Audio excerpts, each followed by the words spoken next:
यार बहुत दिनों से इस क्वेश्चन के लिए बच्चे पूछ रहे हैं, सर इसकी कोई जादुई ट्रिक। तो ऐसी ट्रिक लेकर आया हूं कि आप 1 सेकंड में इस क्वेश्चन को अपने आप कर दोगे। और सिर्फ इस क्वेश्चन को नहीं, इस क्वेश्चन को भी। पर आगे बढ़ने से पहले लेकर आए जिसके अंदर आपको 299 में जो हमारा मैथ्स का खजाना और रीजनिंग का खजाना है वो दोनों 299 में मिल जाएंगे। और इसके अलावा बहुत सारे बैचेस और क्वेश्चंस की तरफ जाते हैं। तो सबसे पहले इस बच्चे वाले बेसिक से क्वेश्चन को कर लेते हैं। पर आप कहोगे सर बेसिक तो ये भी नहीं लग रहा, पर मैं कहूंगा कि बस इस क्वेश्चन पर अगर आपने अपनी निगाहें टिका दी, कुछ सेकंड इस बेचारे क्वेश्चन को दे दिए, तो उसके बाद हर क्वेश्चन को सेकंडों में सॉल्व कर पाओगे। तो जब भी कभी x + 1/x 2 दे दिया जाए, कहने का मतलब है कोई यहां पर कुछ भी x हो, y हो, z हो, कुछ भी हो, ये और इसके उल्टे का, यानी कि कुछ जो भी यहां है और उसके उल्टे का टोटल सम 2 के बराबर होगा, तो हमेशा इस हिस्से को आप 1 मानकर चल सकते हो। क्योंकि जब भी आप इसे 1 मानोगे तो देखिए होगा क्या, रख के देखते हैं। अगर x को 1 रखूंगा तो 1 प्लस में, और एक बात और ध्यान रखना, अगर 1/1 हमेशा क्या होता है, 1 ही होता है। तो इसी तरह से जब x को यहां 1 रखा जाएगा तो 1/1 1।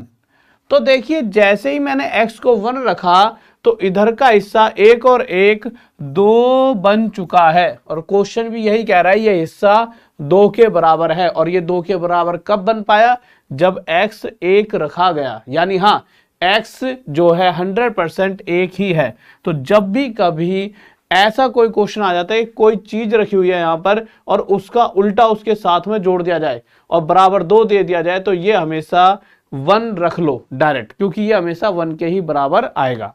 अगर x 1 है तो एक बात और आप मुझे छोटी सी बताइए, यहां से हमें तो पता लग गया x 1 है कि 1 की पावर अगर मैं 23 लिखूंगा तो कितना आएगा।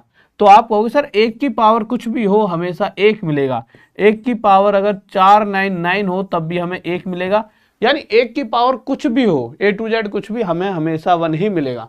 अब आप देखिए आंख बंद करके आंसर दे पाओगे। आपने यहां से क्या ढूंढा, x बराबर है 1, और उसी 1 को जब यहां रखेंगे तो 1 की पावर कुछ भी 1 प्लस 1 की पावर कुछ भी 1 और 1/1 1 1 + 1 2, यही हमारा उत्तर। आए कि नहीं आए 1 सेकंड में। अब आप अगले क्वेश्चन पर आ जाओ। अगर मैं इस क्वेश्चन की बात आपसे पूछूं कि इसका आंसर, तो आपको पता है कि इसके और इसके उल्टे का टोटल 2 है। इसका मतलब क्या है, ये हिस्सा हमारा 1 के बराबर है। पर अभी आपको ये चीजें क्या लगेंगी, बहुत इजी। अभी टफ क्वेश्चनों की तरफ भी चलेंगे, ठीक है। अब यहां x 1 है तो मेरा ये हिस्सा 1 है, तो 1 की पावर कुछ भी हो 1 प्लस ये 1 है तो 1 की पावर कुछ भी हो 1 1/1 1 1 + 1 2। इसी तरह से अगर मैं अगले क्वेश्चन की तरफ आऊं, इस क्वेश्चन पर, तो आप क्या देखोगे कि मेरे भाई ये और इसके उल्टे का टोटल कितना है, 2। बात ठीक है। तो मुझे पता है इस हिस्से को मैं क्या रख दूंगा, 1। और जैसे ही अगर मुझे यहां से x 1 के बराबर मिल चुका है तो ये भी 1 है। 1 की पावर कुछ भी हो 1 माइनस, इस बार माइनस है, और यहां भी 1 की पावर कुछ भी हो 1 1/1 1 1 - 1 0। अभी तक आपको लग रहा होगा कि हर बार आंसर 2 ही आएगा, ऐसा नहीं है, 0 भी आ सकता है, ठीक है। अब आ जाते हैं मेरे भाई उन क्वेश्चंस पर जिस पर आपको दिक्कत आ रही थी। इन क्वेश्चंस पे देखिए बच्चों को इन क्वेश्चन में दिक्कत क्यों आ रही है। बच्चा क्या कर रहा है, इस क्वेश्चन में डायरेक्ट x को 1 रख रहा है। थोड़ा सा इसे बड़ा कर देता हूं, यहां पर आपको मैं दिखा देता हूं क्या दे रखा है। थोड़ा बड़ा लिख के मैं लिख देता हूं यहां से, 3x + 1/3x = 2। और पूछा गया है कि ज्ञात करें यह हिस्सा किसके बराबर है। अब बच्चा दिक्कत क्या कर रहा है, बच्चा सोच रहा है कि सर ने कहा था x को 1 मानना है, पर ये आप गलत सोच रहे हो। मैंने ऐसा बिल्कुल नहीं कहा कि हर बार x को 1 मानना है। मैंने क्या कहा था, मैंने ये कहा था कि जो ये हिस्सा होता है, ये और इसके उल्टे का टोटल 2 है ना ये और इसके उल्टे का टोटल अगर 2 है तो इस पूरे हिस्से को हमें 1 मानना होगा। इसीलिए मैंने 3x बराबर 1 रखा। और आप क्या करो, सबसे पहली बात आपको चाहिए क्या, अगर आपको ये सोल्व करना है तो 1/x चाहिए। तो मैंने इस x को उठाकर उधर ले गया, यहां से मुझे 1/x की वैल्यू 3 मिल चुकी है। अगर आप इसी सॉल्यूशन को बुक में देखोगे तो भाई साहब पेज पे पेज भर जाएंगे, पर सॉल्यूशन खत्म नहीं हुआ। 1/x की वैल्यू यहां पे 3 आ चुकी है, बस पुट कर दो। अब आप एक चीज देखिए, 3 मल्टीप्लाई 1/x की वैल्यू 3 और यहां पे 3 की पावर क्या है 4 प्लस में ये 3 की पावर 5 बन जाएगा प्लस 3 की पावर 5। अब आप इसे जोड़ दीजिए, देखिए 3 की पावर 1 और 3 की पावर 4 को मैं सीधा 3 की पावर 5 लिख देता हूं, ठीक है। और ये डायरेक्ट जब आप इसे सोल्व करोगे तो 3 की पावर 6 हो जाएगा। पर बहुत से बच्चे सोचेंगे सर कैसे हो जाएगा ऐसा, तो मेरे भाई देखिए अगर मैं इसे x मान लेता हूं तो ये भी पूरा x और ये भी x, जिस वजह से 3x हो जाएगा। और x माना किससे 3 की पावर 5 को, तो 3 × 3 की पावर 5, 5 और 1 3 की पावर 6 और 3 की पावर 6 मेरे भाई कितना हो जाता है 3 की पावर 3, क्योंकि इसका रूट भी है, ठीक है। और 3 की पावर 3 यानी 27 हमारा उत्तर आ जाएगा। यहां तक मुझे नहीं लगता किसी को दिक्कत होगी। इस क्वेश्चन पर आ जाइए।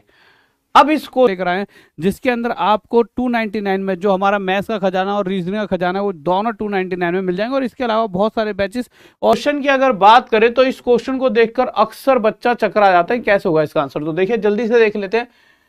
आप अगर ध्यान से देखोगे तो a + 1/a -6 और -4, -6 उधर चला जाएगा तो ये आ जाएगा a + 1/a = 2। क्यों +6 हो जाएगा ना उधर, तो 6 में से 4 घटेगा 2 आ जाएगा।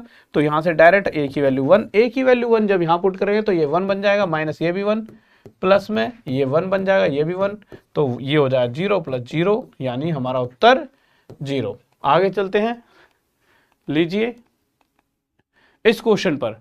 इस क्वेश्चन की अगर बात करूं तो यहां आपका दिमाग चकरा जाएगा, पर चकरा जाने वाली बात कोई है ही नहीं। अगर आप ध्यान से देखिए, या तो आप इस पूरे को यहां से x और x से डिवाइड कर दो, ठीक है।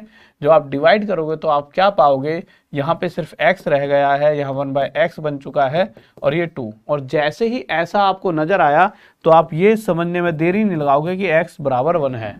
और यहां पुट करोगे तो 1 + 1 2, 1 और ये तो 1 है ही, तो 1 + 1 2 -3 -1 यानी -2 आपका उत्तर आ जाएगा। ये तो नॉर्मल सी कैलकुलेशन है, 1 रख कर देख लेना आपका आंसर आ जाएगा। अब इस क्वेश्चन पर आते हैं। ये है सबसे ज्यादा दमदार क्वेश्चन और सबसे आसान भी। आप देखो x + 1/x इस बार -2 है। ये -2 कब आएगा, जब यहां पर x की वैल्यू क्या रखी जाएगी -1, ठीक है। तो यहां से हमें पता लगा x होगा -1, ठीक है। पर हमें जो निकालना है वो ये निकालना है, तो -1 की पावर p प्लस -1 की पावर q। तो इतना तो मुझे पता है 1 की पावर p f z कुछ भी हो हमेशा 1 ही आए, तो 1 की पावर कुछ भी हो 1 ही आएगा, 1 की पावर कुछ भी हो 1 ही आएगा, क्योंकि साफ साफ क्या रखा है p एक सम संख्या है और q एक विषम संख्या है। पर मुद्दा क्या है, ये जो साइन होते हैं ये डिपेंड करता है किस पे, सम है या विषम, इवन है या ऑड। अगर इवन नंबर है पावर तो भाई माइनस प्लस में बदल जाएगा बाहर आके। पर अगर जैसा क्या रखा है q एक विषम है, तो अगर जो पावर जैसे यहाँ पे तो माइनस है, पर अगर पावर जो है विषम यानी ऑड है तो माइनस माइनस में रह जाता है, ठीक है। माइनस प्लस कट जाए और उत्तर क्या आ जाएगा हमारा 0। तो आपको मजा आया होगा तो इस वीडियो को लाइक कर दीजिए, चैनल को सब्सक्राइब कर लीजिए और प्यारे प्यारे से जल्दी से कमेंट करके बताइए कि क्या ऐसी वीडियोस और चाहिए, और अपने दोस्तों तक भी शेयर करके आइए। और रोज रात 9 बजे इसी चैनल पर मिलना ना भूले, बहुत इंपॉर्टेंट सी क्लास लेकर आता हूं। तो जय हिंद, जय भारत, लव यू सभी को, बाय।